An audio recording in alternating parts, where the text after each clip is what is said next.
আমরা জানার চেষ্টা করব যে কদরের রাতগুলোতে আল্লাহর হাবিব সাল্লাল্লাহু আলাইহি ওয়াসাল্লাম কি কি আমল করতেন, কিভাবে তিনি কদরের রাতে ইবাদত করতেন। আমরা হাদিসের আলোকে জানতে পারি, প্রথম যে কাজটি আল্লাহ রাসূল সাল্লাল্লাহু আলাইহি ওয়াসাল্লাম করতেন, তিনি সারা রাত জেগে ইবাদত করতেন, পরিবারের লোকদেরকে ইবাদতের জন্য তাগিদ দিতেন। রমাদানের শেষ দশকের কদরের রাত ছাড়া, শেষ দশকের এই লাস্ট 10 days অফ রমাদান ছাড়া আল্লাহ রাসূল সাল্লাল্লাহু আলাইহি ওয়াসাল্লাম বছরে সারা রাত জেগে ইবাদত করেছেন এরকম কোনো নজির পাওয়া যায় না। তিনি প্রতিদিনই তাহাজ্জুদের সালাত আদায় করতেন, কিন্তু এশার সালাতের পরে তিনি ঘুমিয়ে যেতেন। ঘুম থেকে মাঝরাতে উঠে তাহাজ্জুদের সালাত আদায় করতেন। ফজরের আগে আবার সামান্য একটু পাওয়ার ন্যাপ নিতেন, এরপর আবার ফজরের সালাতের জন্য উঠতেন। এটা ছিল আল্লাহ রাসূল সাল্লাল্লাহু আলাইহি ওয়াসাল্লামের সারা বছরের রুটিন। কিন্তু এর এক্সেপশন ছিল, ব্যতিক্রম ছিল শুধু রমজানের শেষ 10 দিন। এই শেষ 10 দিন আসলে তিনি আর কাউকে চিনতেন না, তিনি পাগল পাড়া হয়ে যেতেন ইবাদত করার জন্য। হাদিসে এসেছে, ইদা দাখালাল আশরু আহিয়াল লাইলা ওয়া আইকাযা আহলা ওয়া জাদ্দা ওয়া শাদ্দাল মিজার। রমজানের শেষ দশক যখন আসতো, রাসূল সাল্লাল্লাহু আলাইহি ওয়াসাল্লাম সারা রাত জেগে ইবাদত করতেন, ঘুমাতেন না। শেষের এই দশকে বা 10টা দিনে তিনি ঘুমাতেন না, এবং তিনি ফ্যামিলি মেম্বারদেরকে ডেকে তুলতেন, স্ত্রীদেরকে জাগাতেন যে উঠো ইবাদত করো। ওয়া জাদ্দা, এবং তিনি খুবই কোশেশ করতেন। ওয়া শাদ্দাল মিজার, এবং কোমরে গামছা বেঁধে নামতেন। এটা একটা মেটাফরিক ইউজ। আমরা যখন শক্ত ভারী কোনো কাজ করতে যাই তখন দেখবেন যে কোমরে কিছু একটা পাগড়ি পেঁচিয়ে নিলে, গামছা পেঁচিয়ে নিলে আমরা জোর পাই, হাতে খুব বল পাই। তো এটা উপমা হিসেবে, রূপক অর্থে এখানে বলা হয়েছে যে রাসূল সাল্লাল্লাহু আলাইহি ওয়াসাল্লাম এতটাই ইবাদতে মনোনিবেশ করতেন, কেমন যেন তিনি কোমরে গামছা বেঁধে ইবাদতে লেগে পড়েছেন। সুবহানাল্লাহি বিহামদিহি। এবং আমরাও আরব বিশ্বে যখন ছিলাম আমরা দেখেছি যে শেষ 10 দিন মানুষ এমন ভাবে আবাদত করে, এমন ভাবে মসজিদমুখী, এতেকাফ, সালাত ইত্যাদি ইত্যাদি করে, যেন রাসূল সাল্লাল্লাহু আলাইহি ওয়াসাল্লামের সেই 10 দিনের আবাদতের জন্য নমুনা।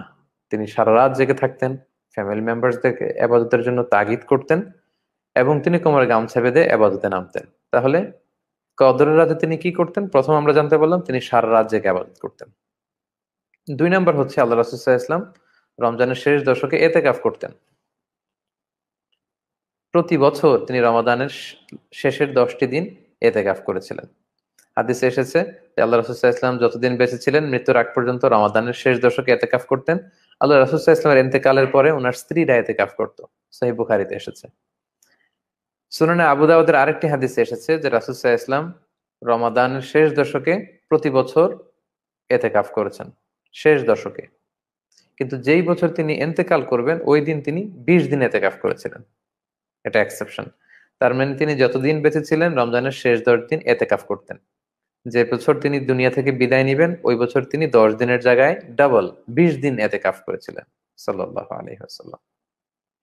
তাহলে এই এতেকাফ থেকে আমরা বুঝতে পারি যে এই এই শেষের 10 দিনের এই পিরিয়ড অফ টাইমটা এটা খুবই গুরুত্বপূর্ণ, এবং বিশেষ করে এর মধ্যে যে কদরের রাত আছে সেটা। এতেকাফের সিগনিফিকেন্স হচ্ছে যে যারা এতেকাফ করে তাদের কদরের রাত ছুটে যাওয়ার কোনো সম্ভাবনা নেই। কারণ 10 দিনের জন্য তিনি পরিবার ছেড়ে, চাকরি বাকরি, ব্যস্ততা সবকিছুকে ছুটি দিয়ে তিনি মসজিদে আল্লাহর ইবাদতের জন্য এসেছেন। সো তিনি প্রতিদিনই রাত জাগছেন, প্রতিদিনই ইবাদত করছেন, প্রতি রাতেই তিনি ইবাদত করার সুযোগ পাচ্ছেন, মিসিং হচ্ছে না কিছু। ফলে এতেকাফ যারা করবে তারা কদরের বরকত পাবেই পাবে ইনশাআল্লাহ। সো আমাদের যদি কারো সুযোগ থাকে আমরা যেন এতেকাফে অভ্যস্ত হই। আমাদের বাংলাদেশে বয়স্ক লোকদেরকে অনেক সময় খুঁজে পাওয়া যায় না, তো টাকা দিয়ে মহল্লাতে এতেকাফে বসানো হয়। এটা ব্যাপারটা খুবই দুঃখজনক। এতেকাফ মুরব্বীদের ইভেন্ট না, এটা হচ্ছে ইয়াংদের ইভেন্ট। আমি প্রায় বলি, আমরা মালয়েশিয়াতে দেখেছি, মানে ছোট বড় নির্বিশেষে সবাই এতেকাফে চলে আসে, পুরো ফ্যামিলি এতেকাফে চলে আসে, ছোট ছোট বাচ্চারাও চলে আসে, ইয়াংরা এতেকাফ করে সারা রাত মসজিদে। চমৎকার ইবাদতের পরিবেশ। যদি মসজিদে এতেকাফের সুযোগ হয় আমরা যেন সেটা করি। আর পারা না গেলে ঘরের ভেতরেও, আধুনিক স্কলাররা বলেছেন যে ঘরের ভেতরেও একটা নির্দিষ্ট জায়গাকে আবাদতের জন্য নির্ধারিত করে 10 দিন কেউ যদি আবাদতে নিমগ্ন থাকে, এটাকেও আল্লাহ তাআলা এতেকাফের সওয়াব দিবেন বলে আমরা আশা করতে পারি। এবং কোরআনের বিভিন্ন জায়গায় ওয়া আনতুম আকিফুনা ফিল মাসাজিদ ওয়াল আকিফিন, এভাবে এতেকাফের ব্যাপারে কিন্তু কালামুল্লাহ মাজিদেও উল্লেখ করা হয়েছে। তাহলে প্রথমে জানলাম রাসূল সাল্লাল্লাহু আলাইহি ওয়াসাল্লাম লাস্ট 10 ডেজে ঘুমাতেন না, কদরের রাতগুলো জেগে থাকতেন। 2 নম্বরে জানলাম তিনি এতেকাফ করতেন। 3 নাম্বার হচ্ছে রাসূল সাল্লাল্লাহু আলাইহি ওয়াসাল্লাম, সাইয়েদনা জিবরাইল আলাইহিস সালাম এবং রাসূল সাল্লাল্লাহু আলাইহি ওয়াসাল্লাম দুইজন যৌথভাবে কোরআন রিভিশন করতেন। সুবহানাল্লাহি ওয়া বিহামদিহি। এটা শুধু কদরের রাতেই না, পুরো রমাদান ব্যাপী। ফায়ুদারিসুহুল কুরআন ওয়া কানা জিবরিলু ইয়ালকাহু ফি কুল্লি লাইলাতিন মিন রমাদান ফায়ুদারিসুহুল কুরআন। রমজানের প্রতি রাতে এসে সাইয়েদনা জিবরিল আলাইহিস সালাম পুরো কোরআনটাকে রাসূল সাল্লাল্লাহু আলাইহি ওয়াসাল্লামের কাছে পেশ করতেন, রাসূল আবার ওনার কাছে পেশ করতেন। কানা ইউআরিদুহুল কুরআন, সাইয়েদনা জিবরিল মুআরাদা করতেন, মানে পুরো কোরআনটা রাসূলকে শোনাতেন, রাসূল সাল্লাল্লাহু আলাইহি ওয়াসাল্লাম আবার সাইয়েদনা জিবরিলকে শোনাতেন, মানে যৌথ রিভিশন চলতো।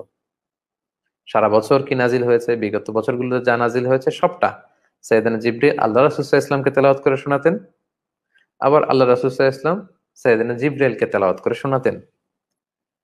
সহিহ মুসলিমের আরেকটা বর্ণনায় এসেছে যে রাসূল সাল্লাল্লাহু আলাইহি ওয়াসাল্লাম প্রতি রমাদানে জিবরিল এসে তাকে পুরো কোরআন একবার শোনাতো, আল্লাহ রাসূল একবার শোনাতেন। কিন্তু যে বছর আল্লাহ রাসূল সাল্লাল্লাহু আলাইহি ওয়াসাল্লাম ইন্তেকাল করবেন সে বছর সাইয়েদনা জিবরিল পুরো কোরআনটা দুইবার রাসূল সাল্লাল্লাহু আলাইহি ওয়াসাল্লামের কাছে পেশ করেছেন, মানে রিভিশন, ক্রস চেক। রাসূল সাল্লাল্লাহু আলাইহি ওয়াসাল্লামের কোনো জায়গায় যেন ভুলে না যান, কোনো জায়গায় যেন কোনো ধরনের ঘাটতি না থাকে, একেবারে ক্রস চেক করে পুরো কোরআনটা দুইবার তিনি শুনিয়েছেন। রাসূল সাল্লাল্লাহু আলাইহি ওয়াসাল্লাম আবার জিবরাইল আলাইহিস সালামকে দুইবার শুনিয়েছেন। এইভাবে কোরআনের রিভিশন চলতো।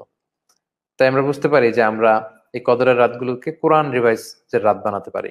আমাদের যে সূরাগুলো মুখস্থ আছে আমরা যেন রিভাইজ দিয়ে এগুলোকে ঝালাই করে নেই, যেগুলো মুখস্থ নাই এগুলো যেন বেশি বেশি করে রিভাইজ দেই।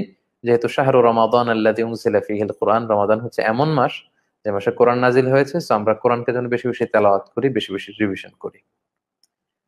4 নম্বরে কদরের রাতে আল্লাহ রাসূল সাল্লাল্লাহু আলাইহি ওয়াসাল্লাম যেটা করতেন সেটা হচ্ছে কিয়ামুল লাইল। কিয়ামুল লাইল মানে হচ্ছে রাতের সালাত বা তাহাজ্জুদের সালাত। এটা খুবই গুরুত্বপূর্ণ। আল্লাহ রাসূল সাল্লাল্লাহু আলাইহি ওয়াসাল্লাম সবসময় কিয়ামুল লাইল করতেন। আর এই কদরের রাত্রিতে তো কোনো কথাই নেই, এবং তিনি ইরশাদ করেছেন মান কামা লাইলাতাল কদরি ঈমানা ওয়া ইহতিসাবা গুফিরা লাহু মা তাকদ্দামা মিন যামবি। কদরের রাতে কেউ যদি বিশ্বাসের সাথে, ঈমানের সাথে, সওয়াবের প্রত্যাশা নিয়ে আন্তরিকতার সাথে কিয়ামুল লাইল করে, আল্লাহ তাআলা এই কিয়ামুল লাইলের কারণে তার বিগত দিনের সকল গুনাহ খাতা তিনি মাফ করে দিবেন। সুবহানাল্লাহি ওয়া বিহামদিহি। কত বড় ঘোষণা, কত বড় সওয়াব এবং রিওয়ার্ডের ঘোষণা। তাই কদরের রাতগুলোতে যেন প্রিয় ভাই এবং বোনেরা আমরা কিয়ামুল লাইলকে মিস না করি। আল্লাহ তাআলা এই সালাতটাকে, তাহাজ্জুদের সালাতটাকে খুব বেশি পছন্দ করেন।